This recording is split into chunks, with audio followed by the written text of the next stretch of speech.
This is such a hard fucking movie to review. I've tried like 10 times now.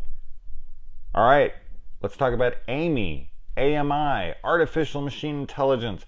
Such a hard film to review. Why? Why? Because I really enjoyed it, but I know most people will hate it. That is what makes this difficult.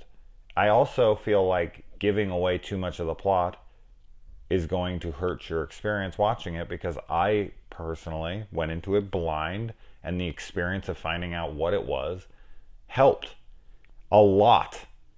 And I feel like not telling you is going to either A, take away your desire to see it because you'll be like, oh, I don't know what the fuck it's about, never mind. Or if I do tell you, it'll hurt your experience because it would have been better suited to go into blind. So this is one of those things where I'm struggling so damn much discussing this film.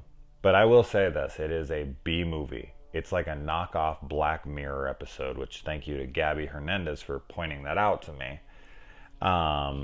When she said that, I was like, yeah, there you go. That's a good comparison. Technological horror. So I will give into a synopsis here, but I did enjoy it. It's not going to be for the hardcore horror fans who just like fast kills and tits and gore and fuck character development and I don't want drama in my movies and all. You're gonna hate this movie outright. You're gonna think this is lifetime B movie garbage. I get it, trust me. So that's why this review has been so difficult. That's why I've stopped this review like 15 fucking times now, because it's a very difficult one to review, because I'm supposed to be here to be like, hey, you want to see this? I'm here's my opinion on it. I think everyone should watch. This is not an I think everyone should watch it kind of movie. You'll know, I feel, hopefully if I do this correctly, you'll know if you're the kind of person that's going to be interested in this.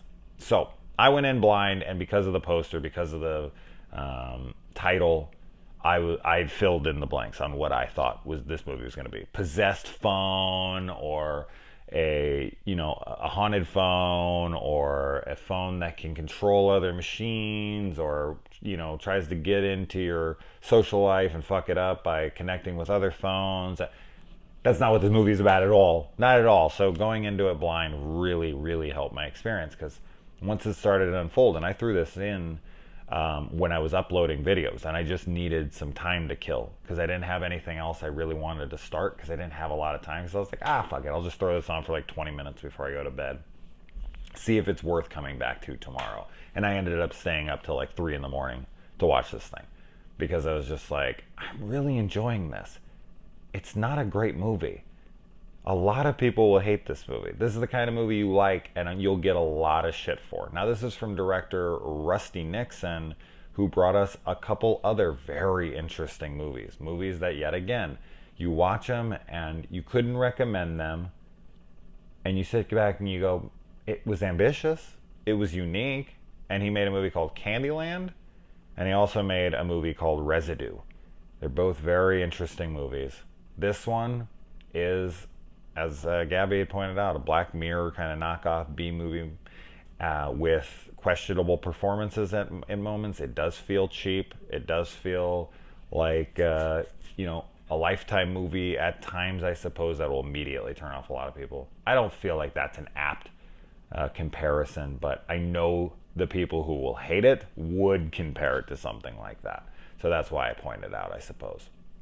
But I feel like this movie was much deeper than anyone would ever give it credit for, because this movie, by and large, deals with loss, and the mental trauma that comes with it. And I thought it was a very interesting exploration of it, because we are getting so attached to our technology that while this film can feel stupid and hokey and cheesy and whatever and over the top at times, and there will be some moments people will roll their eyes at. I almost rolled my eyes a couple times, but it was like I was along for the ride at that point. So I was like, is this a little much? Maybe, but I'm in it. I'm in it at this point. I'm fully committed. I'm enjoying myself. I'm going with it. And I like the boundary pushing. I like that, like, oh, that could have been stupid, but it's actually kind of fitting the movie, so I'm all right with it. But yeah, as far as like a plot synopsis goes, So this girl finds a cell phone on the side of the road. It has an operating system. Think the movie Her with Joaquin Phoenix, which is a fantastic film, and I'm not comparing the two because that is definitely a better movie. But she finds this phone, and she programs the operating system to sound like her dead mother. And in doing so, her and the phone start to bond, and the phone becomes a bad influence. Let's just say that. This movie deals with grief and loss and betrayal, and I just really liked the exploration of all those things. Man, it is a cheesy, cheap-ass movie, a B movie. I shouldn't like this movie, but man, I shouldn't say I shouldn't like this movie. I don't give a fuck what anyone thinks. It's just, it is one of those things. I guess technically, this is one of those movies that you would refer to as a guilty pleasure, but I don't feel guilty about what brings me pleasure. I don't feel guilty about what movies I like, but this would be one of those movies if I was to be one of those people. Because I do know how many people I personally know that would watch this and be like, Jason, what the fuck, man, this movie's not good. But I don't care, man. I really enjoyed it. I really had a good time. I really liked the exploration of the emotions in this and what was going on with our lead character here. Because this movie is hers and hers alone. Everyone else is just kind of a secondary player in the film. Her and her phone are the main characters. And where they go, some of it really surprised me. And I liked the risky, bold moves at times where I was just like, okay, this should have been over the top. I should be rolling my eyes, but I'm not. Maybe I should be, but I'm not. And I'm in it.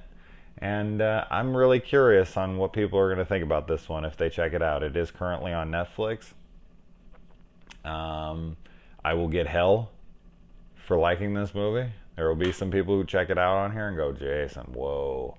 And that's why I said it's very difficult to review, but I'm not going to not give my honest opinion. I really did find myself enjoying the hell out of it. I didn't love it or anything. I also really appreciated how the movie had very little budget. But that didn't let it,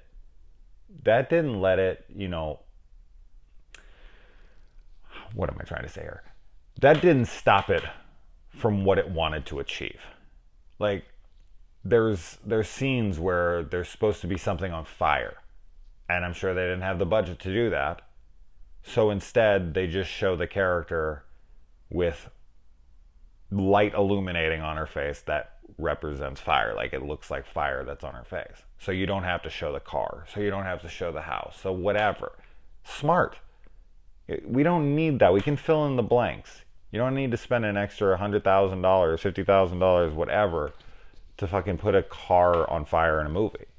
You can do it artistically like this, and it can be like, oh, okay. You can just use a freaking light filter and put it on her face, and boom, you got a fire. So I like that the film, it never really needed much of a budget at all. There's very little necessity for budget here. And I can only assume that's because they don't really have one. But I respect stuff like that. I like that filmmakers can be like, you know what? Even though I don't have the budget to do this, I'm going to figure out how to do it anyways. I want to fucking fire in this situation, and I'm going to figure it out. And they did. And I have to respect them for that. While the performances can be rocky at times, I did really enjoy the performance from the lead girl here. I thought she brought it, and I think that the resolution, the ending, it's gonna be another thing people are gonna be like, oh, come on, man. I really liked it. I really liked the resolution. I really liked where this ended, how it ended. This is a movie I could sit down and I could talk about for like an hour with somebody or more, depending on how our conversation was going. If we were really, going back and forth with one another pretty well. This movie's got depth. It really makes you question where, technology is headed, how invested we're becoming in technology. And someone who's so compromised like this mentally, somebody who has everyone around her is really not good for her. And she is just, she's this perfect target for something like this. And I don't know. I don't know how realistic this is. I mean, you can watch this movie and be like, it's not that realistic. It's stupid, whatever. But I don't know, man. Like, is technology, I don't think technology is at that point yet, but could technology get to that point where it is like a Her scenario? Because that's the closest movie I could compare it to is Her with Joaquin Phoenix, where he's having this like romantic relationship with Scarlett Johansson's operating system. I mean, communication and connection, like mental connection, that is the strength of any relationship.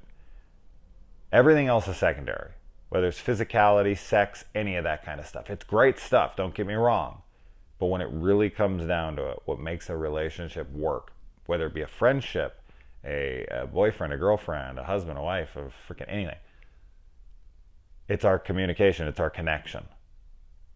And if you had an operating system that connected with you on a really deep level, it would be hard to ignore. And I really feel like that's an interesting avenue to explore, and they do here and there in film. And I'm always intrigued by that, because I do believe that while this can feel far-fetched at times, I don't feel like it's that off. So, anyways, I'm probably making the movie already sound better than it is. I don't care. I enjoyed the hell out of it. Let me know if you watch it. Adios.